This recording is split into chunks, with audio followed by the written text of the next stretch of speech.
પંચમહાલ જિલ્લાના ગ્રામીણ વિસ્તારોમાં હોળી ધૂળેટીની ઉજવણી એક અનોખી પરંપરા સાથે કરવામાં આવે છે। શહેરા તાલુકાના ગામોમાં વરસાદનો વર્તાળો કાઢવાની પરંપરા વર્ષોથી ચાલી આવે છે। હોળીના દિવસે એક વિશેષ વિધિ કરવામાં આવે છે। હોળી પ્રગટાવવાની જગ્યાએ ખાડો ખોદીને પાણી ભરેલી માટલી મૂકવામાં આવે છે। તેની સાથે 4 માટીના લાડવા સફેદ દોરાથી વીંટાળીને દાટવામાં આવે છે।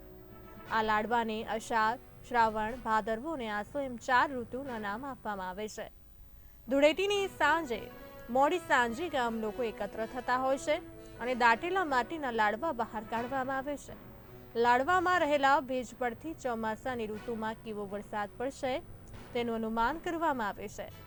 આ વર્ષે ખેડૂતો માટે સારું વર્ષ જશે તેવો વર્તારો કાઢવામાં આવ્યો છે।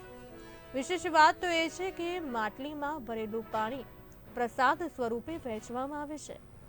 આમ પંચમહાલના ગ્રામીણ વિસ્તારોમાં હોળી ધૂળેટીનું પર્વ માત્ર ઉત્સવ નહીં પરંતુ ભવિષ્યનો વર્તાળો કાઢવાનું માધ્યમ પણ બની રહે છે।